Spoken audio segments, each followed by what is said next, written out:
एक अंधेरी रात में, जबकि गांव के सारे लोग सोए थे, अचानक एक झोपड़े से जोर से आवाज उठने लगी। मेरे घर में आग लगी है, मैं आग में जल रही हूं। कोई स्त्री जोर से रो रही और चिल्ला रही थी।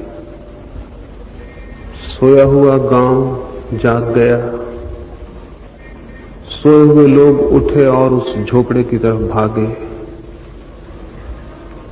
करीब करीब सारा गांव उठ गया और झोपड़े के पास इकट्ठा हो गया।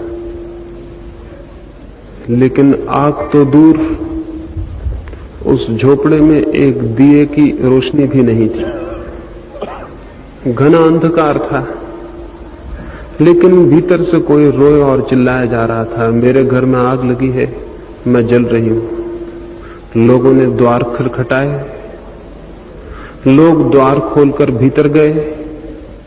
कोई पास से लालटेन ढूंढ लाया, कोई बाल्टियों में पानी लेकर आ गए। भीतर पाया उस बूढ़ी औरत को जो चिल्लाती थी। उससे पूछा, कहां आग लगी है, हम बुझा दें? आग तो कहीं दिखाई नहीं पड़ती। वो बूढ़ी औरत हंसने लगी और उसने कहा, आग मेरे बाहर होती तो तुम बुझा भी सकते थे, आग मेरे भीतर लगी है। समझा होगा उस गांव के लोगों ने, वो बूढ़ी औरत पागल है। वे हंसते हुए वापस लौट गए। नींद खराब किए जाने के लिए गालियां देते हुए वापस लौट गए, जाके सो गए। उस बूढ़ी औरत ने कहा, आग मेरे भीतर लगी है, बाहर की बाल्टियों और पानी से मेरी आग न बुझ सकेगी। लेकिन उन लोगों ने समझा कि बूढ़ी औरत पागल है। इस घटना से इसलिए शुरू करना चाहता हूं कि करीब करीब सभी मनुष्यों के जीवन में एक भीतरी आग है जो पीड़ा देती है, दुख देती है। और करीब करीब सभी मनुष्य उस आग को बुझाने की कोशिश करते हैं, लेकिन वो कोशिश व्यर्थ हो जाती है, क्योंकि जिस पानी से वे बुझाना चाहते हैं वो पानी बाहर होता है। पानी बाहर है, आग भीतर। पानी इकट्ठा होता जाता है, आग बुझती नहीं, और आखिर में सारा जीवन जल के राख हो जाता है। हमारे प्रयत्न व्यर्थ हो जाते हैं, हमारी दौड़ व्यर्थ हो जाती है, हमारा श्रम निरर्थक हो जाता है, और अंततः हम अपने को वहां पहुंचा हुआ पाते हैं जहां हम में से कोई भी जाने को राजी नहीं है। जीवन भर की दौड़ का परिणाम मौत के अतिरिक्त और क्या होता है? जीवन भर चलने के बाद मौत के सिवाय हम और कहां पहुंचते हैं? और अगर मौत ही मंजिल है, और अगर मौत ही पहुंचना है, तो जीवन का क्या अर्थ है? फिर जीवन का क्या अभिप्राय है? दुख से बचना चाहते हैं, पीड़ा से बचना चाहते हैं, अशांति से बचना चाहते हैं, लेकिन पहुंच कहां पाते हैं? आनंद में पहुंचते, अमृत में पहुंचते? नहीं, पहुंचते हैं मृत्यु में, पहुंचते हैं अंधकार में, पहुंचते हैं विनाश में। और अगर जीवन का अंतिम फल मृत्यु होती हो, तो क्या ये पूरा जीवन ही मृत्यु के अंधकार में घिरा हुआ प्रतीत नहीं होगा? और जिससे हम बचना चाहते हैं, अगर वही अंत में जीवन में उपलब्ध होता हो, तो क्या ऐसे जीवन को हम सफल जीवन कहेंगे? लेकिन हम सारे लोग वहीं पहुंचते हैं, और हम जितना बचना चाहते हैं उतना ही वहीं पहुंचते हैं, जिससे हम बचना चाहते हैं वहीं पहुंच जाते हैं। शायद उस बूढ़ी औरत को जो दिखाई पड़ा वो हमें दिखाई नहीं पड़ता। इसलिए ये दुर्घटना, इसलिए ये दुर्भाग्य घटित होता है। भीतर हमारे आग होती है, बुझाने की कोशिश हम बाहर करते हैं। आग नहीं बुझेगी, आग का बुझना असंभव है। भीतर ही अगर पानी भी खोजा जा सके तो शायद आग बुझ सकती है। सिकंदर मरा, जिस दिन मरा उस दिन जिस गांव में, जिस राजधानी पर उसकी अर्थी निकली, लाखों लोग देखने वाले इकट्ठे थे। एक अजीब बात सारे लोगों ने देखी जो कभी नहीं देखी गई थी। सिकंदर के दोनों हाथ अर्थी के बाहर लटके हुए थे। हाथ तो अर्थी के भीतर होते हैं। क्या कोई भूल हो गई थी? सिकंदर के साथ भूल नहीं हो सकती थी। हजारों लोग अर्थी को लेकर बाहर आए थे, किसी को तो दिखाई पड़ ही जाता। अंधे नहीं थे लोग। रास्ते पर गांव में भीड़ विचार में पड़ गई, सिकंदर के हाथ अर्थी के बाहर क्यों हैं? एक ही प्रश्न उस दिन उस राजधानी में गूंजने लगा, सिकंदर के हाथ अर्थी के बाहर क्यों? सांझ होते होते पता चला, सिकंदर ने मरते वक्त कहा था मेरे हाथ अर्थी के बाहर रखना। लोगों ने पूछा क्यों? तो उसने कहा ताकि लोग देख सकें सिकंदर के हाथ भी मरते वक्त खाली है। उसने कहा ताकि लोग देख सकें कि मरते वक्त सिकंदर के हाथ भी खाली है। सभी के हाथ खाली होते हैं, लेकिन सभी के हाथ अर्थियों के बाहर नहीं होते। हम उन्हें अर्थियों में छिपा देते हैं भली भांति, ताकि लोग न देख सकें कि हाथ खाली है। लेकिन इससे कोई फर्क नहीं पड़ता कि हाथ अर्थी में छिपे हों कि बाहर निकले हों, हाथ खाली ही होते। क्यों ये हाथ खाली जाते हैं जीवन भर की दौड़ के बाद? जीवन भर का श्रम व्यर्थ क्यों हो जाता है? शायद कोई भूल है, शायद कोई बुनियादी भूल है। शायद हम वहां खोजते हैं संपदा को जहां संपदा नहीं है। शायद हम खोजते हैं वहां जीवन को जहां जीवन नहीं है। शायद हम खोजते हैं शांति को वहां जहां शांति नहीं है। और तब हाथ खाली न होंगे तो क्या होगा? और इसीलिए जिस अंधकार से और पीड़ा से बचने को हम भागते हैं, अंत में हम पाते हैं कि वहीं पहुंच गए। एक और छोटी कहानी, मेरी बात समझ में आ सके, फिर मुझे जो आज की संध्या कहना है वो मैं आपसे कहूं। दमिश्क में एक बादशाह हुआ। एक रात उसने स्वप्न देखा, कोई अंधेरी छाया पीछे खड़ी है, उसके कंधे पर हाथ रखे। उसने पूछा तुम कौन हो? उस छाया ने कहा मैं हूं तुम्हारी मौत, और आज सांझ सूरज ढलने के पहले ठीक जगह पर पहुंच जाना और ठीक जगह पर मिल जाना। देखो कहीं ऐसा ना हो कि भूल जाओ, कहीं ऐसा ना हो कि ठीक जगह पर न पहुंच पाओ। ठीक जगह पर मिल जाना, इसी बात की चेतावनी देने में सपने में आई। उस राजा की नींद खुल गई। मौत के भय से किसकी नींद न खुल जाएगी? लेकिन हम में से बहुत ऐसे हैं जो मौत सामने खड़ी हो तो भी सोए रह सकते हैं। ऐसे तो मौत सामने खड़ी है और हम सोए हैं। लेकिन उस राजा की नींद खुल गई, वो सपना टूट गया। आधी रात थी।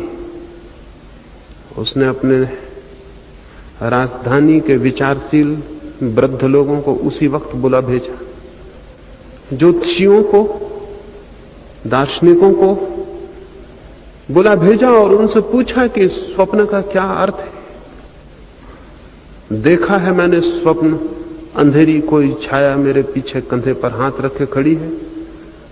और मैंने पूछा कौन हो? तो उसने कहा मृत्यु हूं तुम्हारी, और आज सांझ सूरज ढलने के पहले ठीक जगह पर मिल जाना। देखो कहीं भूल चूक ना हो जाए, इसीलिए चेतावनी देने आई हूं। वे गांव के पंडित और विचारशील लोग अपनी पोथियों को खोलकर विचार करने में लग गए, स्वप्न का क्या अर्थ हो सकता है। उनकी पोथियां बहुत बड़ी थी, जैसी कि पोथियां हमेशा बड़ी होती हैं। वे ग्रंथ उनके बहुत बड़े थे और उन ग्रंथों की भाषा बहुत उलझी हुई थी और उस ग्रंथों में से अर्थ निकालना बहुत दुरूह था, और अर्थ भी निकल आए तो उन सब वृद्ध जनों का सहमत हो जाना और भी कठिन था। और सांझ बहुत करीब थी, सूरज बहुत जल्दी ढल जाएगा और विराम नहीं लेगा और विश्राम नहीं करेगा, और जल्दी ही सांझ आ जाएगी। और किताबों में खोजने वाले वे विचारशील लोग शायद ही किसी नतीजे पर पहुंच पाए। उस राजा के वृद्ध वजीर ने कहा, इन्हें खोजने दो और सोचने दो, सांझ बहुत जल्दी आ जाएगी और इनसे कोई समाधान मिलना कठिन है, क्योंकि 5000 साल हो गए पंडित सोच रहे हैं और आज तक किसी समाधान पर नहीं पहुंचे। और हजारों ग्रंथ लिखे गए और हजारों दर्शन, हजारों फिलसफा पेश किए गए, लेकिन कोई सहमति नहीं हो सकी। पंडित आपस में सहमत नहीं है, इसलिए इनके चक्कर में मत पड़ो। उस राजा ने पूछा, फिर मैं क्या करूं? उसके वजीर ने कहा, अच्छा यही होगा कि तेज से तेज घोड़ा लेके तुम इस महल से जितने दूर निकल सको निकल जाओ। सांझ करीब है और सूरज जल्दी ढल जाएगा और मौत निश्चित वक्त पर आ सकती, तो तुम निकल जाओ दूर, जितने दूर जा सको इस महल से। ठीक थी ये बात, विचारकों पर निर्भर होना खतरनाक था। विचारक कभी किसी निष्कर्ष पर न पहुंचे हैं और न पहुंचेंगे। राजन, सुबह होती थी, अभी अंधेरा था, तेज से तेज घोड़ा बुलवाया, उस घोड़े पर बैठा और उसने भागना शुरू किया। उसने अनेक बार अपनी पत्नी से कहा था, तेरे बिना एक क्षण भी जी नहीं सकता हूं, लेकिन उस सुबह पत्नी की याद उसे भूल गई। मौत के क्षण में किसी किस की याद रह जाती। उसने अपने मित्रों से कहा था, तुम्हारे बिना जीवन व्यर्थ है, लेकिन उन मित्रों से विदा लेना उस दिन वो भूल गया। मौत के वक्त कौन किससे विदा लेता है? उसने अपने तेज घोड़े, उस दिन न तो उसे तपती हुई दोपहरी पता चली, सूरज आकाश में जलता था, उसे ख्याल भी ना आया, पसीना धारों से बहता था, उसे पता भी ना चला। मौत सामने खड़ी हो तो क्या पता चलता है? उस दिन वो न तो रुका छाया में विश्राम करने, न उसे प्यास लगी, न उसे भूख लगी।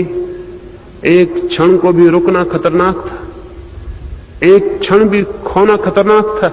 जितने दूर बन सके निकल जाना जरूरी था। वो भागता रहा, भागता रहा, भागता रहा, और सूरज ढलने के पहले सैकड़ों मील दूर निकल गया। वो खुश था। जैसे जैसे सूरज ढलने लगा वो प्रसन्न था। काफी दूर निकल आया था, और सूरज जब ढलता था तो उसने एक गांव के बाहर एक बगीचे में अपने घोड़े को बांधा, रात विश्राम की तैयारी की। वो काफी दूर निकल आया था और अब कोई भी भय न था। सूरज की आखिरी किरणें डूबने लगी। वो घोड़ा बांध ही रहा था कि उसे लगा कोई कंधे पर हाथ रखे हुए खड़ा। उसने पीछे लौट के देखा, वही अंधेरी छाया खड़ी थी। उसने पूछा, तुम कौन? उसने कहा, तुम पहचाने नहीं, रात सपने में भी मैं आई थी। मैं मौत हूं और मैं तुम्हारे घोड़े को धन्यवाद देती हूं। मैं बहुत चिंतित थी, इसी जगह पहुंच के तुम्हें मरना था, और मैं चिंतित थी कि तुम पहुंच सकोगे या नहीं पहुंच सकोगे। घोड़ा बहुत तेज है तुम्हारा, बहुत लाजवाब है। सूरज ढलने के पहले उसने तुम्हें ठीक जगह पहुंचा दिया। मैं तुम्हारे घोड़े को धन्यवाद देती हूं। यह आदमी दिन भर भागा मौत से और सांझ मौत के मुंह में पहुंच गया। क्या आप किसी ऐसे आदमी को जानते हैं जो जिंदगी भर भागा हो और मौत के मुंह में न पहुंचा हो? शायद ही ऐसे किसी आदमी को आप जानते हो। क्योंकि बड़े मजे और रहस्य की बात यह है कि जो दौड़ता है वो मौत के मुंह में पहुंच ही जाता है, जो ठहरता है वो मौत से बच भी सकता है। मैं फिर से ये दोहराऊं क्योंकि ये बात 3 दिनों में आपसे मुझे कहनी है। जो दौड़ता है वो मौत के मुंह में पहुंच ही जाता है, लेकिन जो ठहर जाता है वो मौत से मुक्त हो जाता है, वो मौत से बच जाता है। ये बड़ी उल्टी बात है, क्योंकि हम तो यही जानते हैं जो दौड़ता है वो निकल जाता है। हम तो यही जानते हैं जो दौड़ेगा वही बचेगा, लेकिन आज तक किसी दौड़ते आदमी को बचते हुए देखा है? आज तक किसी दौड़ते आदमी को मौत से बचते देखा है? नहीं, आज तक कोई दौड़ता आदमी मौत से नहीं बचा, क्योंकि दौड़ने वाला चित्त इतनी उलझन में होता है कि वो उसे जान ही नहीं पाता जो जीवन है। दौड़ने वाला चित्त इतना अशांत होता है कि वो झांक ही नहीं पाता स्वयं के भीतर, जहां की वो है जो कि अमृत है। दौड़ने वाला दौड़ता है और जितना दौड़ता है उतना मौत के निकट पहुंच जाता है। घोड़ा जिनके पास तेज है, मौत एक दिन धन्यवाद देगी उनके घोड़े को, कहेगी कि तुम्हारा तेज था घोड़ा और ठीक वक्त पर ले आया। लेकिन जिंदगी में तो ऐसा मालूम पड़ता है कि जिनके पास जितना तेज घोड़ा है वो उतने ही आगे है। जिंदगी में तो ऐसा मालूम पड़ता है जो जितनी तेजी से दौड़ सकता है वो शायद उतना ही जीवन को पालेगा। लेकिन नहीं, जीवन के रास्ते बहुत अनूठे, बहुत रहस्यपूर्ण है। लाओ त्से हुआ चीन में कोई 2500 वर्ष पहले, उसने कहा अगर पाना है तो ठहर जाओ, अगर खोना है तो दौड़ो। बड़ी अजीब बात कही। उसने कहा अगर पाना है तो ठहर जाओ और अगर खोना है तो दौड़ो। लेकिन हम सारे लोग तो दौड़ के अतिरिक्त और कुछ जानते नहीं। धन के लिए दौड़ते हैं, यश के लिए दौड़ते हैं, पद के लिए दौड़ते हैं, प्रतिष्ठा के लिए दौड़ते हैं। और जब इन सब से ऊब जाते हैं और इन सब में कोई रस नहीं पाते तो फिर धर्म के लिए दौड़ते हैं, आत्मा के लिए दौड़ते हैं, परमात्मा के लिए दौड़ते हैं, मोक्ष के लिए दौड़ते हैं, लेकिन दौड़ना जारी रखते हैं। और स्मरण रहे कि चाहे कोई धन के लिए दौड़े और चाहे धर्म के लिए, दौड़ दोनों हालतों में खतरनाक है, क्योंकि जो दौड़ता है वो कभी भी पाता नहीं। धन के लिए दौड़ने से भी कोई फर्क नहीं पड़ता और धर्म के लिए दौड़ने से भी कोई फर्क नहीं पड़ता। जो चित्त दौड़ता है वो अशांत है। लेकिन हम 2 ही तरह के लोगों को जानते हैं। संसार की दौड़ है और परमात्मा की दौड़ है। लेकिन मैं आपसे कहना चाहूंगा, परमात्मा को दौड़ के कोई कभी नहीं पा सका है। परमात्मा को तो वे लोग पाने में समर्थ होते हैं जो दौड़ छोड़ देते हैं। इसलिए परमात्मा को पाने की कोई दौड़ नहीं हो सकती। धन की दौड़ हो सकती है, धर्म की कोई दौड़ नहीं हो सकती। धर्म तो ठहर जाना है, दौड़ का उससे क्या संबंध। लेकिन जो लोग संसार में दौड़ने के आदी हैं, जब वे संसार से ऊब जाते हैं और पाते हैं कि कुछ भी नहीं मिलता, तब भी वे दौड़ से नहीं ऊबते, संसार से ऊबते, दौड़ जारी रहती। फिर वे मोक्ष के लिए दौड़ने लगते। वे यहां भवन बना रहे थे, फिर वे स्वर्ग में भवन बनाने लगते। वे यहां धन इकट्ठा कर रहे थे, फिर वे पुण्य इकट्ठा करने लगते हैं, जो कि स्वर्ग के लिए धन है। वे यहां बड़े होना चाहते थे संग्रह और परिग्रह में, फिर वे त्याग में बड़े होना चाहते हैं और सन्यास में। लेकिन बड़े होने का ख्याल नहीं छूटता। वे यहां पाना चाहते थे, फिर वे और आगे परलोक में पाना चाहते हैं, लेकिन पाने की दौड़ समाप्त नहीं होती। धार्मिक आदमी का दौड़ से क्या संबंध? कोई भी संबंध नहीं है। लेकिन हम तो सन्यासी को भी दौड़ते देखते हैं। हम तो उसे भी देखते हैं कि वो कुछ पाने के लिए भाग रहा है। हम तो उसे भी देखते हैं कि वो छोड़ रहा है तो इसीलिए छोड़ रहा है ताकि कुछ पा सके। उसका छोड़ना भी इन्वेस्टमेंट है, उसका त्याग भी किसी चीज को पाने के लिए उपाय है, उसका त्याग भी एक साधन है जिससे वो आगे कुछ पा लेना चाहता है। वो अगर धन छोड़ रहा है तो इसलिए ताकि धर्म पा सके, लेकिन पाने की दौड़ कायम है। ये जो हमारा पाने के लिए दौड़ने वाला चित्त है, ये कभी भीतर नहीं जा सकता। इस बात को थोड़ा समझ लेना बहुत उपयोगी है। जब तक मैं कुछ पाना चाहता हूं तब तक मेरी दृष्टि बाहर रहेगी। जब तक मैं कुछ पाना चाहता हूं तब तक मेरी आंखें बाहर खोजेंगी, क्योंकि भीतर तो जो कुछ भी है वो मिला हुआ है, वहां पाने का सवाल कहां है। आत्मा मिली हुई है, परमात्मा मिला हुआ है, उसे पाने का कोई सवाल नहीं है। मछलियां जैसे सागर में खोजें पानी को और दौड़ें और पूछें कि सागर कहां है और पूछें कि पानी कहां है, वैसे ही वे लोग हैं जो पूछते हो परमात्मा कहां है, आत्मा कहां है, मोक्ष कहां है।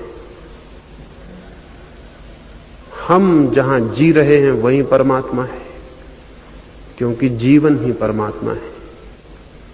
जहां से हमारी श्वासें उठती हैं और जहां हमारे प्राण स्पंदित हो रहे हैं वही परमात्मा है। उसके अतिरिक्त और परमात्मा कहां है? लेकिन उसे पाया कैसे जा सकता है? वो तो मिला हुआ है।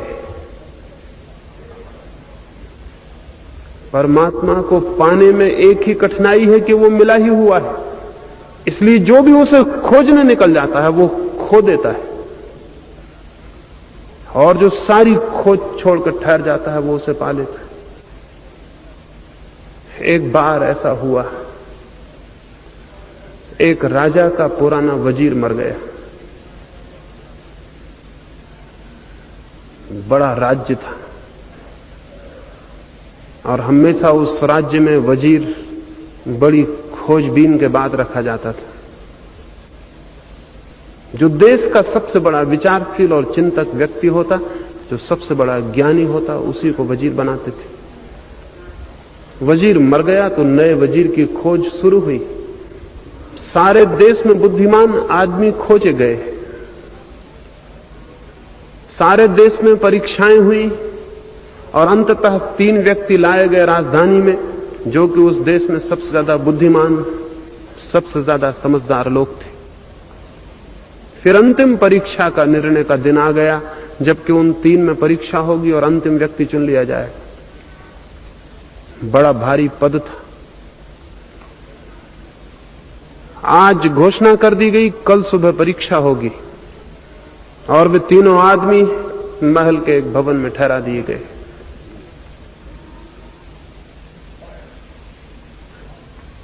बड़ा आश्चर्य तो यह हुआ कि सांझ होते होते सारे गांव में यह खबर फैल गई कि परीक्षा क्या होनी, जैसी कि आजकल फैल जाती है तब भी फैल गई। सांझ होते होते पता चल गया कि परीक्षा क्या होनी। सारे गांव में चर्चा शुरू हो गई। एक अजीब परीक्षा राजा लेना चाहता था। उन तीनों व्यक्तियों को कल सुबह भवन के एक बड़े कक्ष में बंद कर दिया जाएगा और भवन के द्वार पर एक ताला लगा दिया जाएगा। वो ताला उस देश के यांत्रिकों, इंजीनियरों ने और गणितज्ञों ने निर्मित किया था। उस ताले में कोई चाबी नहीं लगती थी। उस ताले पर कुछ अंक लिखे हुए थे गणित के, और उन अंकों में एक पहेली थी। जो उस अंकों की पहेली को हल कर सकता था वही ताले को खोल सकता था। बस वो अंकों की पहेली हल करके ठीक बैठ जाती, ताला खुल जाता। वो गणित और यांत्रिक इंजीनियरों ने उस ताले को निर्मित किया था। सारे गांव में खबर फैल गई कि कल उन तीनों को बंद कर दिया जाएगा और सामने ताला लगा दिया जाएगा जिसकी कोई चाबी नहीं है। तो जो गणित की पहेली को हल कर सकेगा, जो उस ताले पर खुदी हुई है, वो ताले को खोलने में समर्थ हो जाएगा, और जो सबसे पहले द्वार को खोल के बाहर आ जाएगा वही वजीर बन जाएगा। सांझ ही ये पता चल गया, उन तीनों लोगों को भी पता चल गया। उनमें से दो भागे हुए बाजार गए और गणित पर तालों के संबंध में जो भी किताबें मिल सकती थी वे ले आए। उन्होंने रात भर अध्ययन किया, रात भर का मौका था, रात भर की बात थी, फिर जीवन भर के लिए बड़ी भारी विजय मिलने को थी। लेकिन उन तीन में से एक बहुत अजीब था। वो न तो कहीं गया, न वो कोई किताब लाया, बल्कि वो सांझ से ही ओढ़कर सो गया। उन दो ने समझा कि मालूम होता है उसने भय के कारण परीक्षा में न बैठने का निर्णय कर लिया, या हो सकता है उसे विश्वास न आता हो कि जो खबर उड़ी है वो सच है।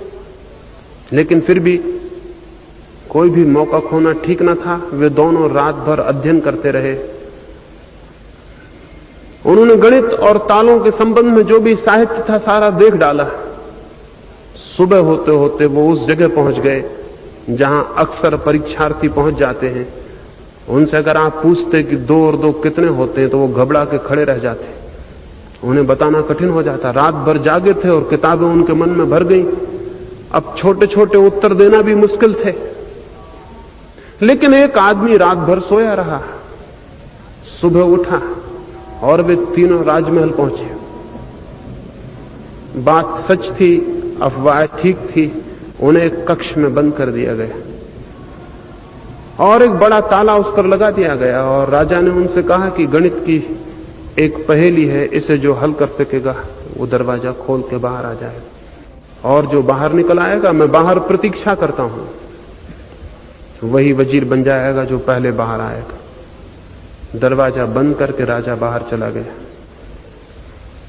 वे दोनों व्यक्ति जो रात भर पढ़ते रहे थे अपने वस्त्रों में थोड़ी सी किताबें छिपा के ले आए थे।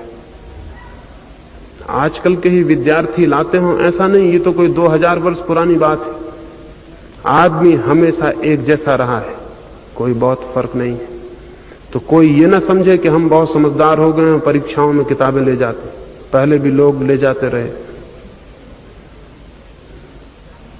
वो ले गए।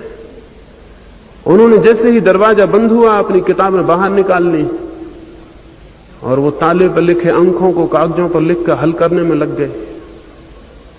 लेकिन वो एक आदमी बहुत अजीब था। वो आंख बंद करके कोने में बैठ गया। वे दोनों उस पर हंसे कि मालूम होता है ये पागल है, कुछ करो तभी तो कुछ हो सकेगा। मालूम होता था कि वो घबरा गया है और इसलिए अब वो कुछ करने को राजी नहीं। मालूम होता था उसने तैरना छोड़ दिया। मालूम होता था वो प्रतिस्पर्धा के बाहर हो गया है। लेकिन उसकी आंखें बड़ी शांत थी, उसका चेहरा बड़ा शांत था, वो उद्विग्न नहीं मालूम पड़ता था। वो शांत बैठा रहा। अचानक उठ के खड़ा हुआ। उसे कोई बात दिखाई पड़ी। वो उठा और उसने जाके दरवाजे को धीरे से धक्का दिया। दरवाजा खुल गया। दरवाजे में ताला लगाया नहीं गया था। वो बाहर निकल गया। वो जो किताबों में खोज रहे थे खोजते रहे, उन्हें ये भी पता नहीं चला कि तीसरा आदमी बाहर हो गया। जो लोग किताबों में डूबे रहते हैं वो जिंदगी को देखने से वंचित रह जाते हैं। उन्हें तो तभी पता चला जब राजा उस आदमी को लेकर भीतर आया और उसने कहा कि बंद करो अपनी किताबें, क्योंकि जिस आदमी को बाहर होना था वो बाहर हो गया। वो तो चौंक कर रह गए। उन्होंने पूछा कि तुम कैसे बाहर हुए? राजा ने कहा ताला लगाया नहीं गया था, क्योंकि वही ताला खोलने में बहुत कठिन होता है जो लगाया गया न हो। जो लगा हो वो खोला जा सकता है, लेकिन जो न लगा हो उसे खोलना बहुत कठिन हो जाता है, क्योंकि ये ख्याल ही पैदा नहीं होता कि हो सकता है ताला न लगा हो। यह आदमी सबसे ज्यादा समझदार है। इसने समझदारी का पहला सबूत दिया। इसने ताले पर लिखे अंकों को हल करने की बजाय सबसे पहले यह देखना चाहा कि ताला लगा भी है या नहीं। वही आदमी सबसे ज्यादा समझदार है जो किसी समस्या को हल करने के पहले यह तो देख ले कि समस्या है भी या नहीं। तो यह आदमी देश का सबसे समझदार आदमी है, हम इसे वजीर बना देते। यह कहानी बड़ी अजीब है और यह कहानी बड़ी सच है। और यह कहानी एक आदमी के साथ नहीं, परमात्मा ने करीब करीब हर आदमी के साथ खेली हुई है। परमात्मा को खोजने में जो लग जाता है वो खो देता है, क्योंकि पहली और खूबी की बात तो यह है कि परमात्मा खोया हुआ नहीं है। तो जो उसे खोजने निकल जाता है वो भटक जाता है। पहले तो यह देखना जरूरी है कि ताला लगा भी है या नहीं। लेकिन हम बहुत समझदार हैं। हम या तो धन खोजते हैं, पद और प्रतिष्ठा खोजते हैं, और या फिर ऊब कर परेशानी में, बुढ़ापे में, थकी हालत में, निराशा में, असफलता में, विफलता में फिर परमात्मा को खोजने लगते हैं। परमात्मा को कभी नहीं खोजा जा सकता, क्योंकि खोजने वाला आदमी बहुत छोटा है और जिसे खोजना है वो विराट है। छोटा सा आदमी विराट को कैसे खोज सकेगा? तो फिर आदमी जब नहीं खोज पाता है परमात्मा को, तो झूठे परमात्मा खुद ही गढ़ लेता है, खुद ही बना लेता है, अपने हाथ से खड़े कर लेता है। जब आदमी असफल हो जाता है और नहीं खोज पाता है तो खुद खड़े कर लेता है। हमने बहुत से भगवान बना लिए, इसीलिए तो हिंदुओं के भगवान अलग हैं और मुसलमानों के अलग, और ईसाइयों के अलग और जैनों के अलग। भगवान भी बहुत प्रकार के हो सकते हैं, परमात्मा भी बहुत प्रकार का हो सकता है, सत्य भी बहुत प्रकार का हो सकता है। लेकिन नहीं, चूंकि आदमी बहुत प्रकार के हैं इसलिए सत्य को भी उन्होंने बहुत प्रकारों में गढ़ लिया है। और ये गढ़े हुए सत्य, ये होममेड घर में बनाए गए सत्य झगड़ों का केंद्र हो गए हैं। इतने धर्म हो सकते हैं, इतने मंदिर और मस्जिद हो सकते हैं? नहीं हो सकते, लेकिन आदमी ने उनको गढ़ लिया इसलिए वो हैं। और आदमी जो भी बना लेगा और आदमी जो भी निर्मित कर लेगा और आदमी जिस चीज की भी सृष्टि करेगा, वो सृष्टि आदमी से बड़ी नहीं हो सकती। हम जो भी बनाएंगे वो हमसे बड़ा नहीं हो सकता है। इसलिए हमारे मंदिर हमसे छोटे हैं और हमारे गढ़े हुए भगवान भी हमसे छोटे पड़ जाते हैं। इसलिए भगवान के नाम पर हम लड़ तो सकते हैं लेकिन प्रेम नहीं कर सकते, क्योंकि हमारे गढ़े हुए भगवान, जब हम ही प्रेम करने में असमर्थ हैं तो हमारे गढ़े हुए भगवान भी आधार नहीं बन सकते हैं प्रेम के। इसलिए हम अपने भगवानों को लेकर युद्ध कर सकते हैं, हिंसा कर सकते हैं, मार सकते हैं और मर सकते हैं, लेकिन जी नहीं सकते। हमारा सब गढ़ा हुआ हमसे छोटा सिद्ध होता है। एक चर्च में एक रात एक आदमी ने द्वार खटखटाया, दरवाजे खुले। उस पादरी ने दरवाजे खोलकर देखा कि कोई काली चमड़ी का आदमी खड़ा हुआ है। वो चर्च सफेद चमड़ी के लोगों का चर्च था, वहां काली चमड़ी के लोगों के लिए कोई इजाजत न थी। अब तक ऐसा मंदिर नहीं बन पाया है जो सबके लिए हो। तो उस पादरी ने कहा, लौट जाओ वापस, क्या करने के लिए इतनी रात में यहां आए हो? उस आदमी ने कहा, हो सकता है मैंने सोचा रात में तुम मुझे न पहचान पाओ और मुझे भीतर चले जाने दो। दिन में तो मेरा घुसना मुश्किल था, मेरी चमड़ी घोषणा करती कि मैं काला हूं, लेकिन मेरे मन में भी भगवान के लिए प्रार्थना उठती है और मेरे मन में भी खोज पैदा होती है, और मैं भी प्यासा हूं और पानी की खोज में निकला हूं। क्या मुझे भीतर ना आने दोगे? उस पादरी ने कहा कि जाओ, पहले अपने मन को शांत करो, पहले अपने मन को शांति से भरो, प्रेम से भरो, और आना, पीछे आना। जब तुम्हारा मन स्वच्छ और निर्मल हो जाए तो फिर मैं तुम्हें परमात्मा तक जाने दूंगा। अभी क्या करोगे? बिना मन के निर्दोष हुए कौन परमात्मा तक जा सकता है? इसलिए वापस लौट जाओ। वह आदमी वापस लौट गया। 2-3 महीने बीत गए, वो दोबारा नहीं आया। उस पादरी ने सोचा कि वो आएगा भी नहीं। उसने शर्त ऐसी लगा दी थी कि अब आने की कोई गुंजाइश न थी। न होगा मन निर्दोष, न वो आएगा। लेकिन एक दिन रास्ते पर वो आदमी मिल गया, वो नीग्रो मिल गया। उसे देख के वो पादरी हैरान हुआ। उसकी चाल बदल गई थी, उसकी आंखें बदल गई थी, उसका चेहरा बदल गया था, उसका सब कुछ बदला हुआ मालूम पड़ता था। वो कोई और आदमी हो गया। उसके चारों तरफ एक रोशनी और शांति मालूम पड़ती थी। उसके चारों तरफ एक प्रेम झरता हुआ दिखता था। उस पादरी ने उसे रोका और पूछा कि तुम दोबारा नहीं आए? उस आदमी ने कहा, मैं तो आता था, लेकिन परमात्मा ने आने से रोक दिया। उस पादरी ने कहा, क्या मतलब?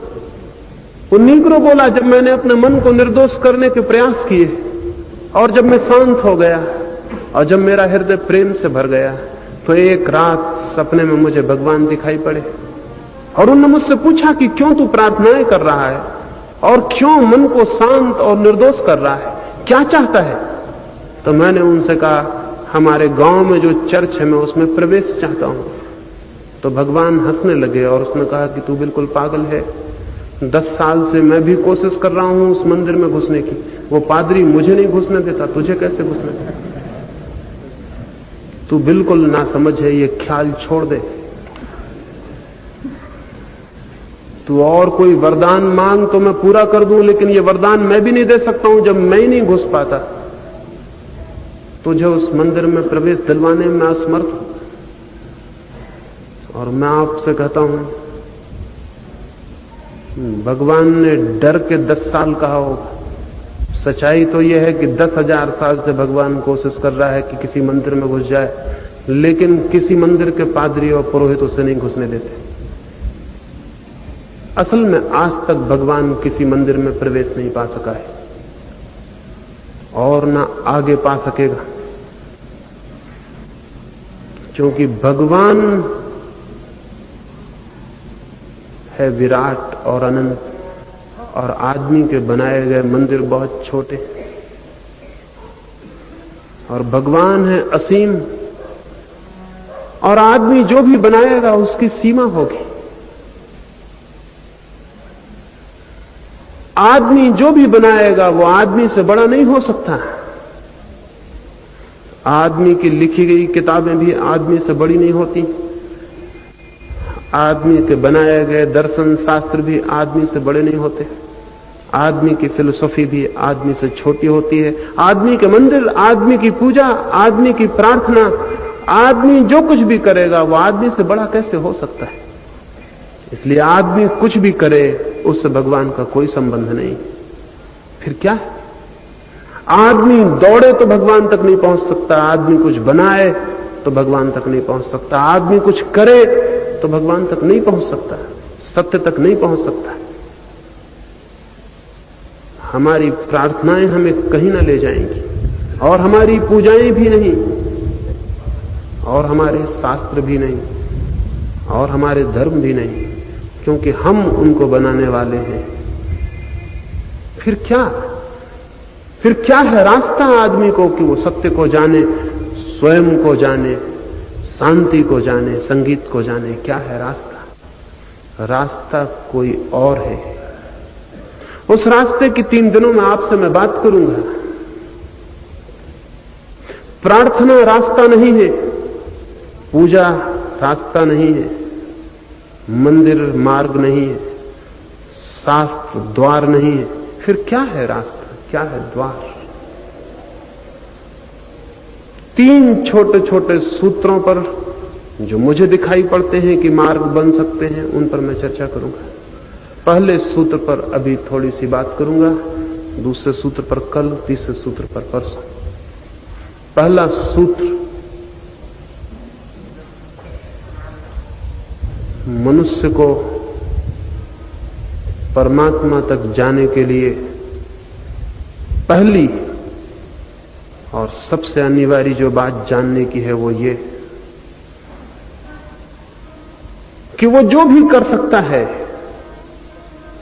जो भी बना सकता है, जो भी निर्मित कर सकता है, उससे नहीं, बल्कि जिस भांति भी वो खुद को छोड़ सकता है, खुद को मिटा सकता है, खुद को खो सकता है।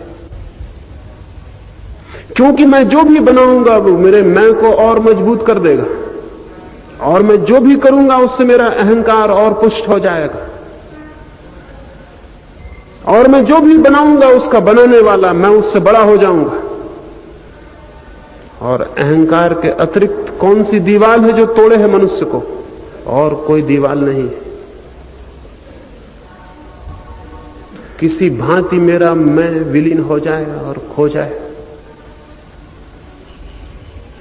किसी भांति मैं कुछ न करूं, कुछ न सोचूं, कहीं न दौड़ूं, सब भांति मेरा चित्त ठहर जाए, न करने में चल रहा हो, न सोचने में, न प्रार्थना में, सब भांति मेरा चित्त ठहर गया हो, रुक गया हो, स्तब्ध हो गया हो, जैसे कोई झील ठहर गई हो, उसमें कोई लहरें न उठ रही हो।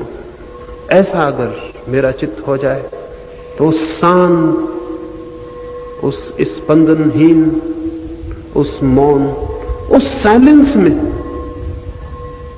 जाना जा सकता है वह जो मेरा स्वरूप है और सबका स्वरूप है। लेकिन मेरे करने से नहीं, मेरे कुछ बनने से नहीं, बल्कि मेरे मिटने से।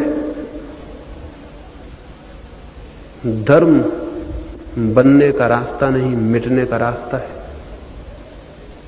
और बड़े आश्चर्य की बात यह है कि संसार जो कि बनने का रास्ता है, आखिर में मौत में ले जाता है जहां सब मिट जाता है, और धर्म जो कि मिटने का रास्ता है, आखिर में वहां ले जाता है जिसके मिटने की कोई संभावना नहीं। जो मिटते हैं वे उसे पा लेते हैं जो अमिट है। बूंद अपने को सागर में खो देती है तो सागर हो जाती है, और आदमी अपने को खो देता है तो परमात्मा हो जाता है। इसलिए आदमी का किया हुआ कुछ भी ले जाने में समर्थ नहीं। आदमी अपने को किया कर दे, अनडन कर दे तो पहुंच जाएगा। कहना गलत है, क्योंकि वहां वो है, वो पाएगा कि वहां तो मैं हूं।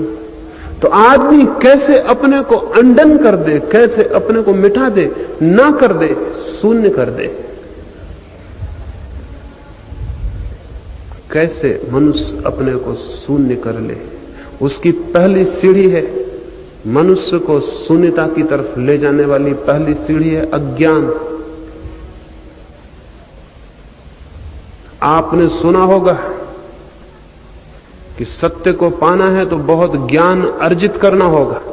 मैं आपसे कहूंगा, अगर सत्य को पाना हो तो ज्ञान को विसर्जित कर देना होगा, अर्जित करना नहीं होगा।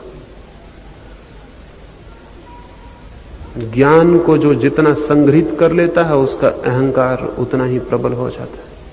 उसे लगने लगता है मैं जानता हूं, उसे लगने लगता है मैं जानता हूं, उसे एहसास होने लगता है मैं जानने वाला हूं। सोक्रेटिस जब मरने के करीब था तो उसके एक मित्र ने जाके उसे कहा कि मैंने सुना है एथेंस के लोग कहते हैं कि तुम सबसे बड़े ज्ञानी हो।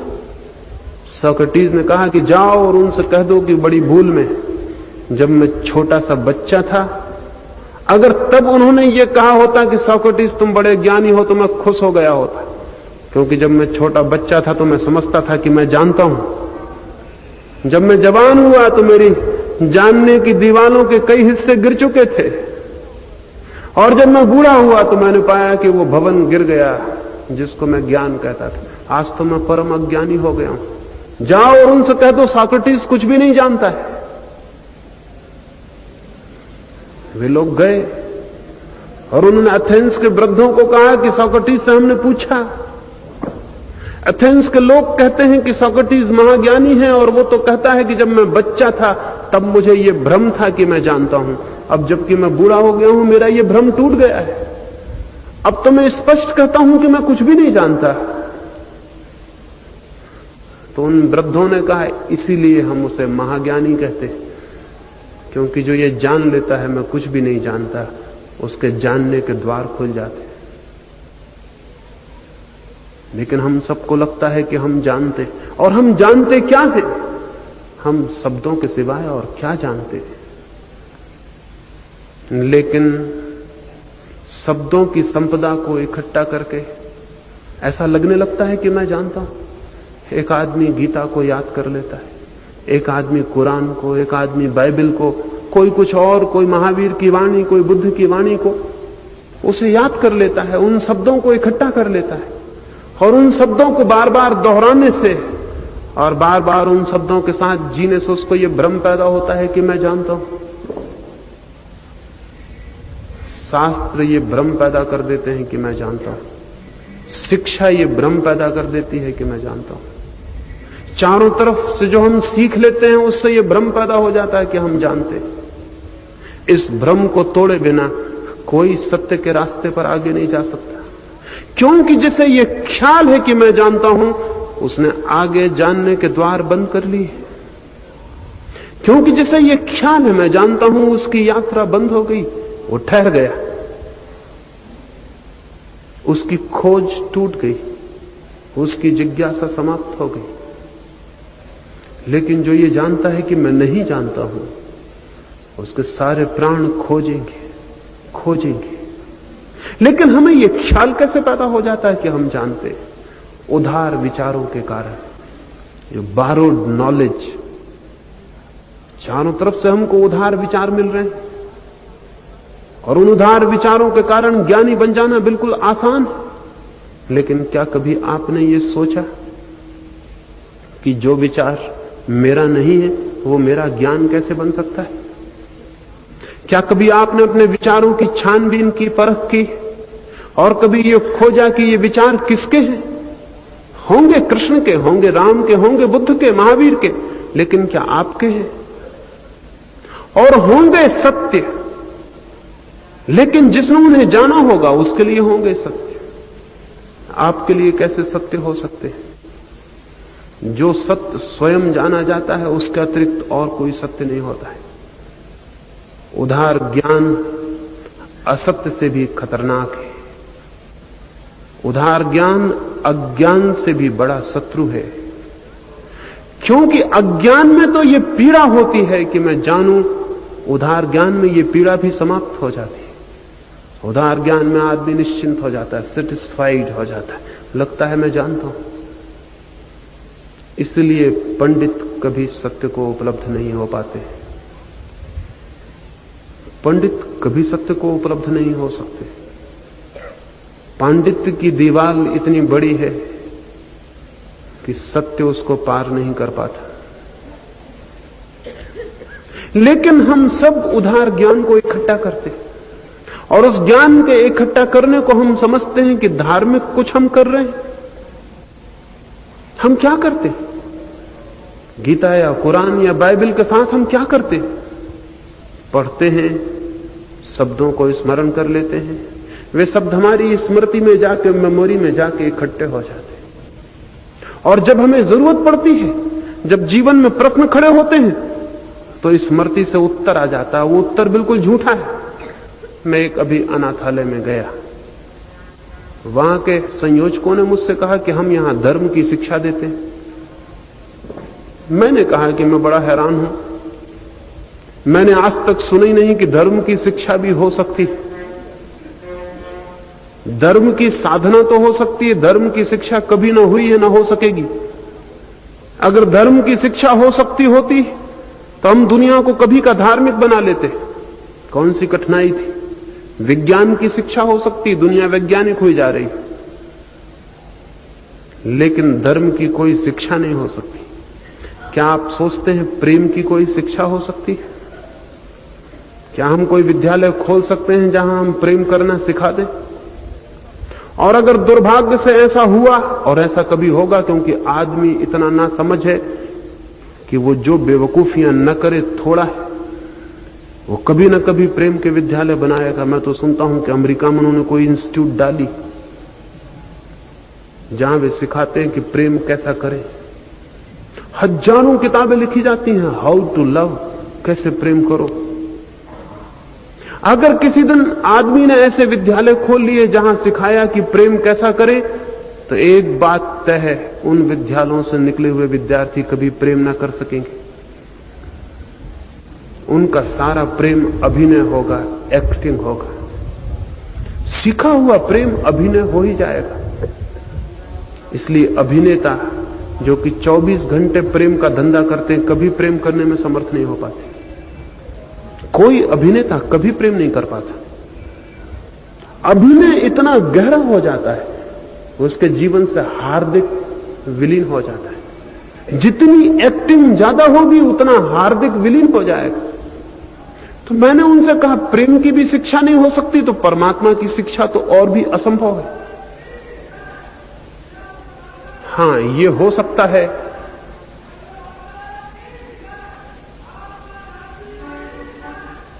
हिंदू की शिक्षा हो सकती है,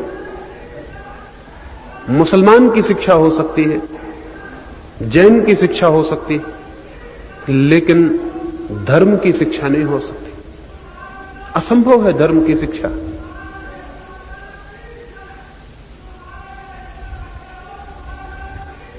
तो मैंने उनसे कहा,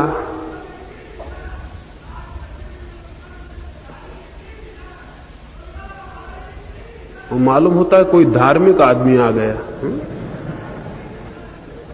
तो वो, मैंने उन अनाथालय के संयोजकों को कहा कि धर्म की तो कोई शिक्षा नहीं हो सकती, फिर भी आप क्या शिक्षा देते हैं मैं सुनूं। तो वो मुझे ले गए। उनके पास कोई 100 बच्चे थे, छोटे छोटे बच्चे। वैसे ही बच्चे कमजोर होते हैं, फिर अनाथ बच्चे और भी कमजोर, उनको जो भी सिखाओ उनको सीखना पड़ेगा। तो उन्होंने उन बच्चों से पूछा, ईश्वर है? उन सारे बच्चों ने हाथ उठाए कि हां है। जो बात उन्हें सिखाई गई थी उन्होंने हाथ उठा दी। उन्होंने पूछा, ईश्वर कहां है? तो उन सब बच्चों ने अपने हृदय पर हाथ रखे और कहा, यहां। मैंने एक छोटे से बच्चे को पूछा, हृदय कहां है? उसने कहा, ये तो हमें बताया नहीं गया, ये तो हमारी किताब में भी नहीं लिखा हुआ। जो उसे बताया गया था उसने बता दिया, ईश्वर है। कहां है? उसने बता दिया, यहां। लेकिन हृदय कहां है उसे बताया नहीं गया था। वो बताता तभी तो कैसे बताता। मैंने उनके अध्यापकों को कहा कि आप बड़े दुश्मन हैं इनके, ये बच्चे सीख के तैयार हो जाएंगे। जिंदगी में जब भी इनके सामने प्रश्न उठेगा, ईश्वर है, तो सीखा हुआ उत्तर भीतर से कहेगा, हां ईश्वर है। इनके हाथ हिल जाएंगे और ये तृप्त हो जाएंगे, बात समाप्त हो जाएगी। और जब भीतर प्रश्न उठेगा, ईश्वर कहां है, तो इनका सीखा हुआ मन कहेगा, यहां। और ये हाथ बिल्कुल झूठा होगा क्योंकि ये सीखा हुआ हाथ है। इस हाथ का कोई मूल्य नहीं। जरूर यहां ईश्वर है, लेकिन उसे सीखा नहीं जा सकता। ऐसा हाथ उठा के कवायद नहीं की जा सकती, उसे जाना जा सकता है। सत्य को जाना जा सकता है, सीखा नहीं जा सकता। परमात्मा को जाना जा सकता है, अध्ययन नहीं किया जा सकता। और हम सारे लोग भी इसी तरह सीखे हुए हैं। नहीं तो जो बच्चा हिंदू घर में पैदा हुआ वो हिंदू कैसे हो गया, और जो बच्चा मुसलमान घर में पैदा हुआ वो मुसलमान कैसे हो गया। ये सब सिखावन है, ये सब प्रोपेगेंडा है। रूस में चूंकि वहां हुकूमत उनकी है जो ईश्वर को नहीं मानते, उन्होंने अपने बच्चों को सिखा दिया ईश्वर नहीं। बच्चे यही कहने लगे। मेरे एक मित्र रूस गए थे, उन्होंने एक छोटे से बच्चे से एक परिवार में पूछा, ईश्वर है? तो वो हंसने लगा। उसने कहा, था है मत कहिए, गॉड वॉज, अब नहीं है, था। हमारे पुरखे सोचते थे कि था, गया, अब नहीं है। दुनिया में इतना विज्ञान का प्रकाश आ गया कि अब उसको खड़े होने की कोई जगह नहीं है। नहीं। छोटे बच्चे ने उनसे कहा। सारे रूस में उन्होंने सिखा दिया कि ईश्वर नहीं। आत्मा नहीं है। बच्चे यही सीख गए और बच्चे दोहराने लगे, वो जवान हो गए और बूढ़े हो आ गए, वो कहते हैं ईश्वर नहीं है। क्या उनको पता है कि ईश्वर नहीं? क्या आपको पता है कि ईश्वर है? नहीं, आप भी सीखी हुई बातें कह रहे हैं, वो भी सीखी हुई बातें कह रहे हैं। दोनों सीखी हुई बातों का कोई मूल्य नहीं है। जो भी हम सीख लेते हैं सत्य के संबंध में, उसका कोई मूल्य नहीं है। इसलिए मूल्य नहीं है कि सत्य तो हमारे भीतर है, उसे सीखा नहीं जा सकता, लेकिन जाना जा सकता है। अगर हम भीतर उतर सके तो वो जान लिया जाएगा। इसलिए पहली जो बात है वो है ज्ञान से मुक्त हो जाने की। अज्ञान से मुक्त होने के पहले ज्ञान से मुक्त होना पड़ता है। हमारा सब ज्ञान थोथा झूठा सिखाया हुआ है। यही तो कारण है कि दुनिया में ज्ञान बहुत है लेकिन धर्म बिल्कुल भी नहीं है।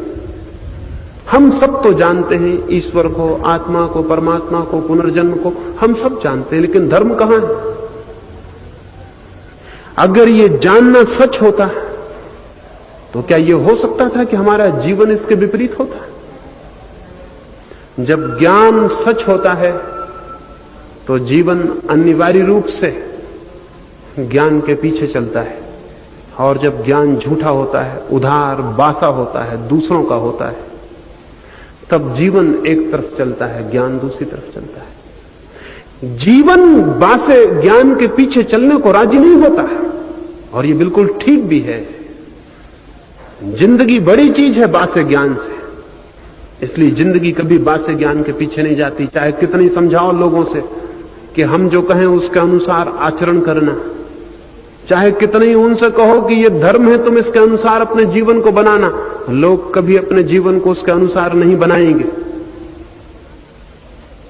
इसलिए बनाना असंभव है।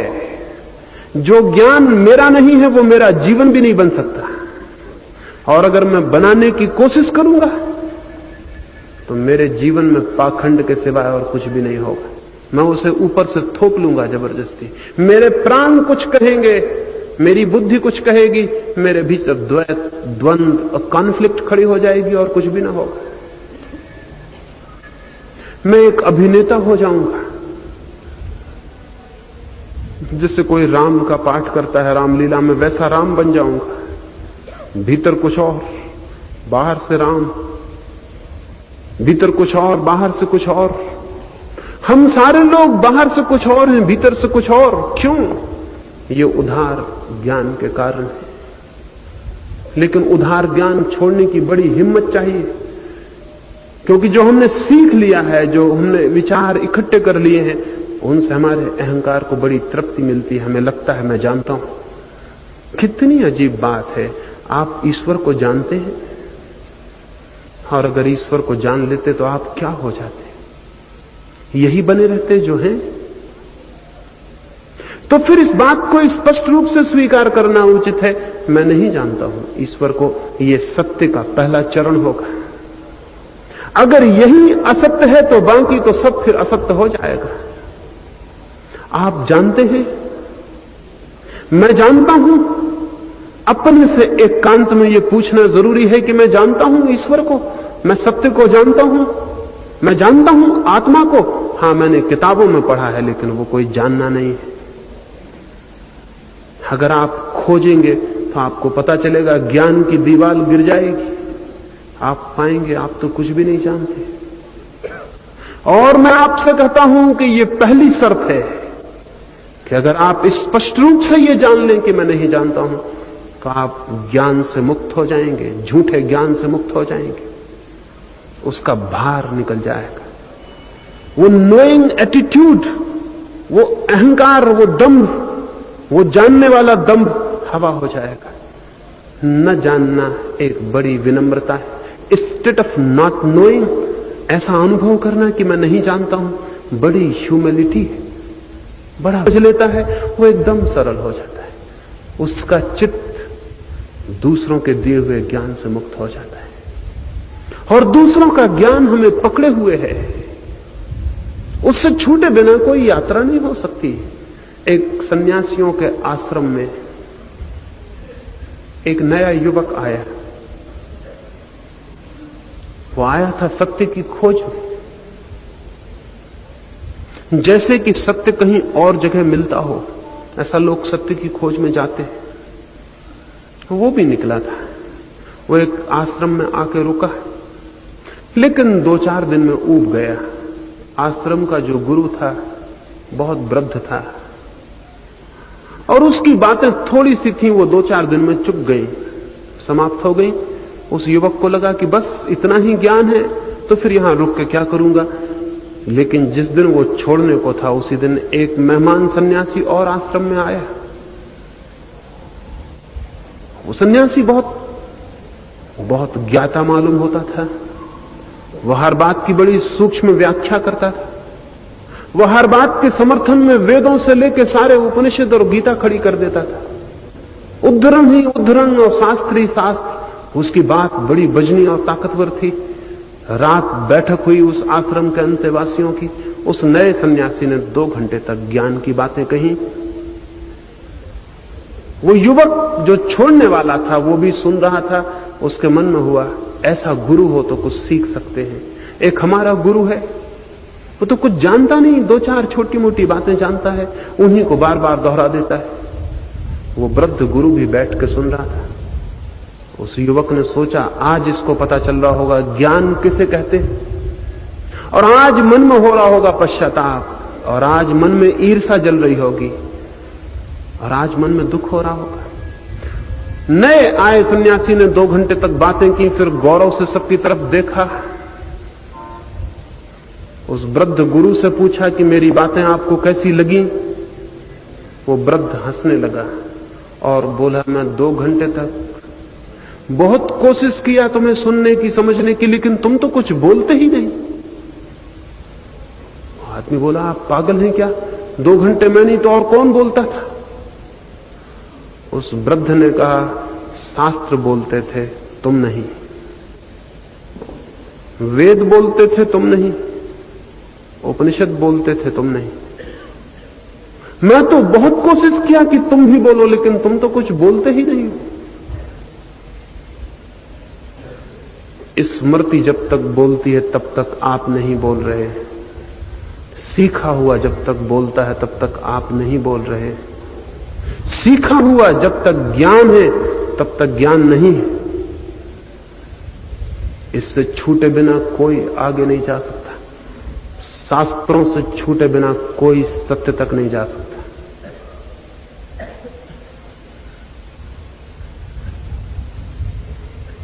हम सबके मन में बहुत बहुत ज्ञान है, वही रुकावट है, लेकिन हम उसको बढ़ाए चले जाते। यहां भी आप इसी ख्याल में से कोई मित्र आया, हो सकता है कि कुछ ज्ञान बढ़ जाएगा।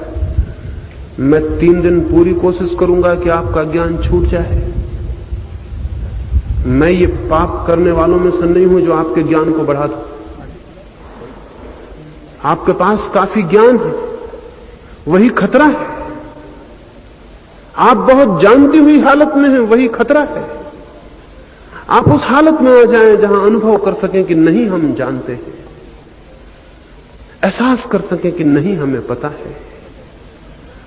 ख्याल हमें हो सके अपने अज्ञान का, ख्याल हमें हो सके अपनी असमर्थता का, तो शायद उस अज्ञान के बोध से एक नई यात्रा का अंकुर जन्मे। लेकिन जो लोग भी सीखे हुए ज्ञान के तट से बंध जाते हैं, वे फिर सत्य के सागर में यात्रा नहीं कर पाते। एक रात ऐसा हुआ, एक गांव में कुछ मित्रों ने जाके मधुशाला में जाके शराब पी ली। जब इस शराब के नशे से भर गए और बाहर निकले तो उन्होंने देखा पूर्णिमा की रात है, आकाश चांदनी से भरा है, चांद ऊपर खड़ा है। वे गीत गाते हुए नदी की तरफ गए और जब वे नदी पर पहुंचे तो उन्होंने देखा एक नाव बंधी है। उनमें से किसी ने कहा कि चलो हम नाव पर बैठे और नौका विहार करें। वे नशे में थे, मस्ती में थे, और चांद था और चांदनी थी। वे नाव में बैठ गए, उन्होंने पतवारें उठाई और नाव चलाई। पूरी रात वे नाव खेते रहे, नशे में जो थे।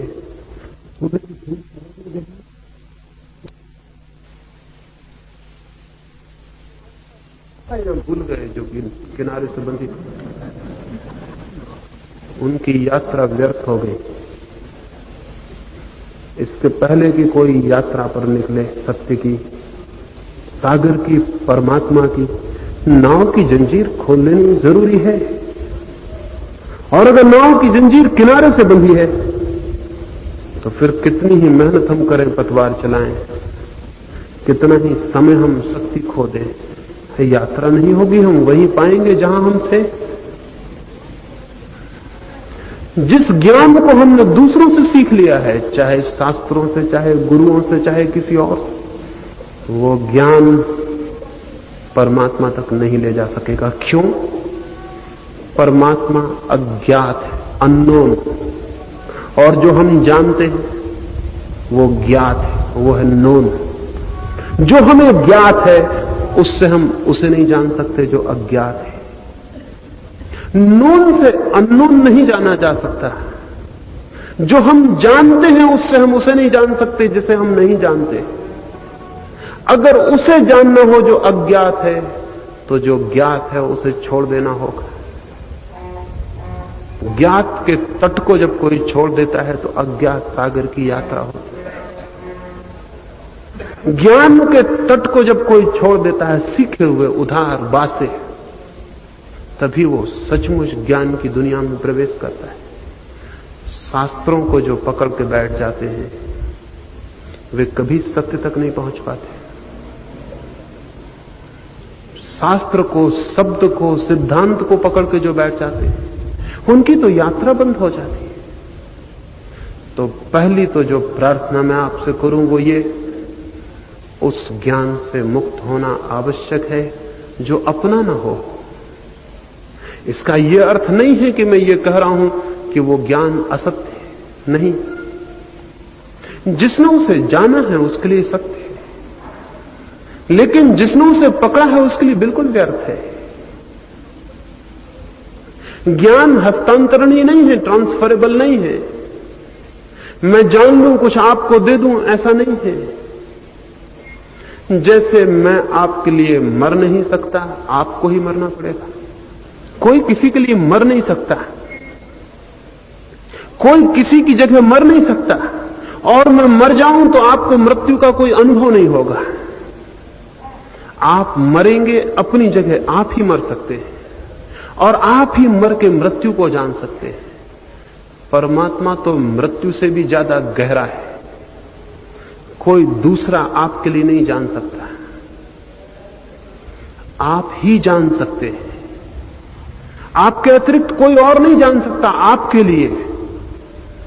मृत्यु को भी आप ही जान सकते हैं, प्रेम को भी आप ही, परमात्मा को भी आप ही। लेकिन हम दूसरों से जो सीख लेते हैं और उस सीखे हुए को अगर हम ज्ञान समझ लेते हैं तो बाधा हो जाती है, रुकावट हो जाती है, ठहराव हो जाता है, हम अटक जाते हैं।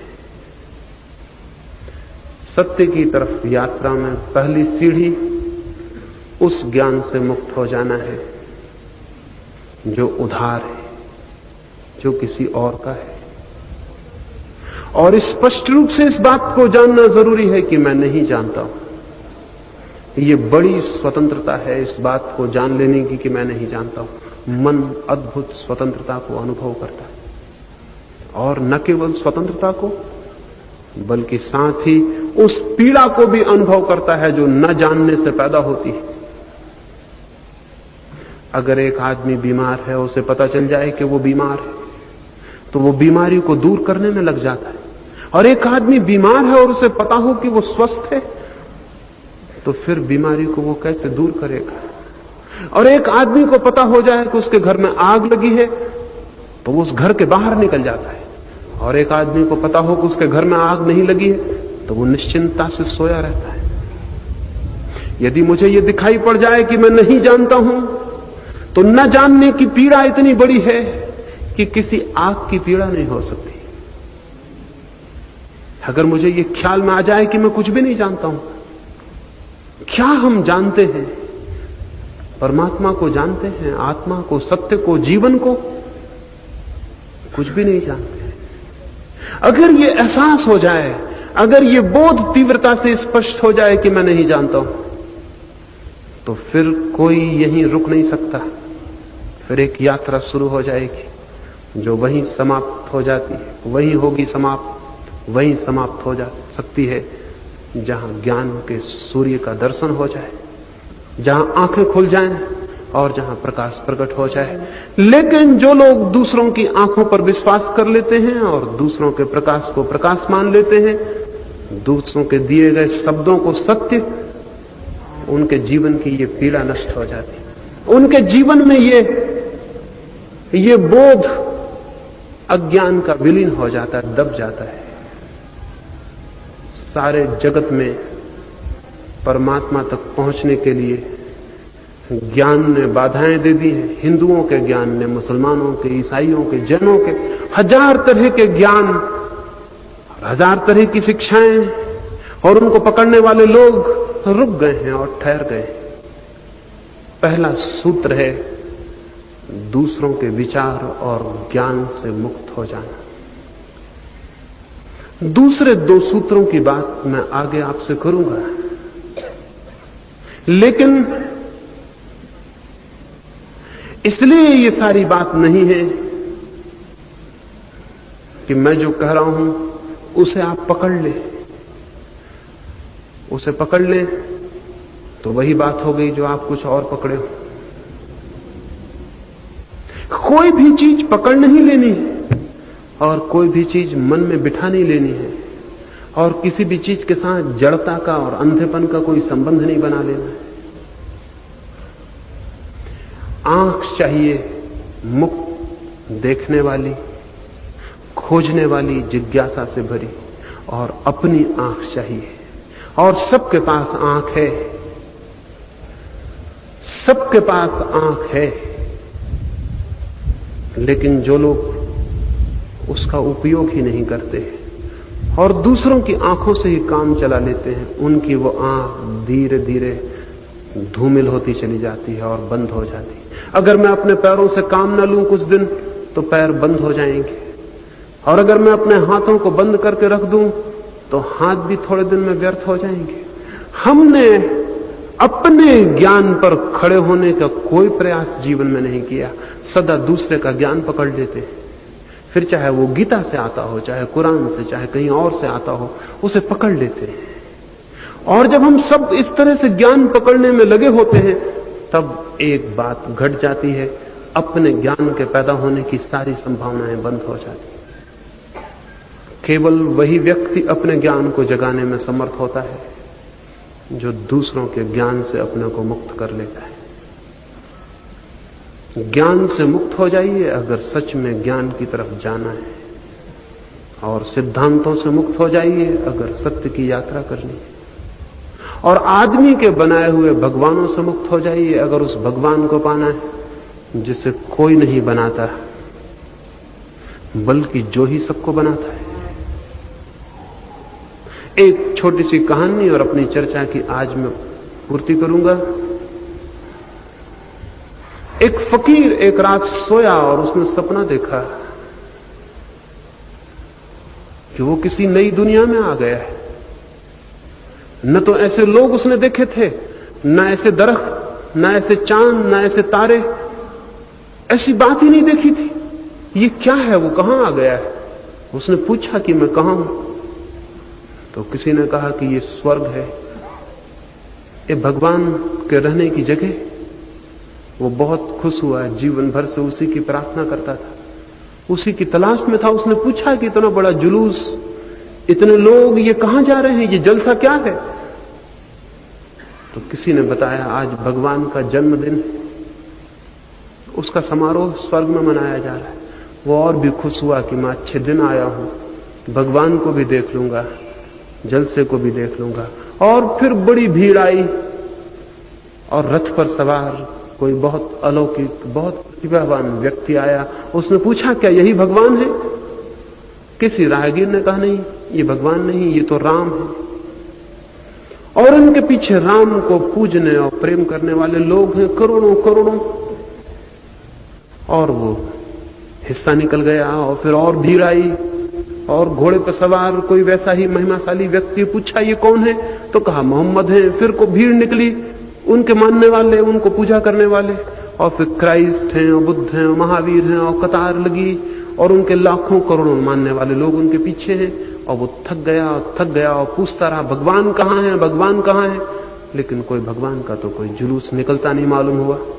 जुलूस खत्म हो गया, लोग छट गए, रास्ते धीरे धीरे उजड़ गए।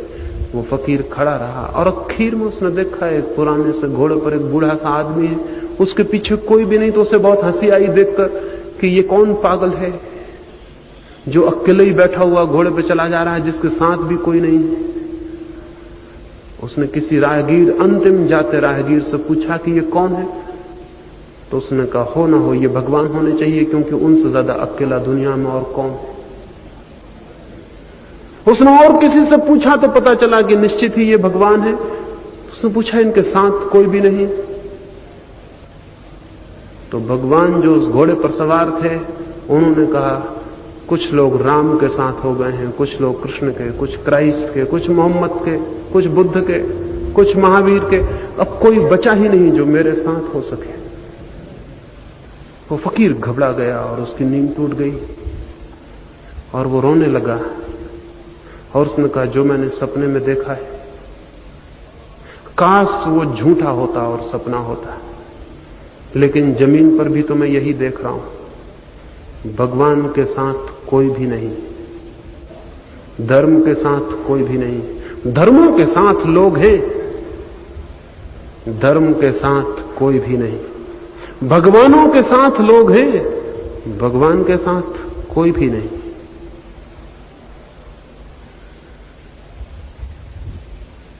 इसी कहानी पर आज की चर्चा तो मैं छोड़ देता हूं। भगवान के साथ कैसे हो सकते हैं उसकी 2 दिनों में आपसे बात करूंगा।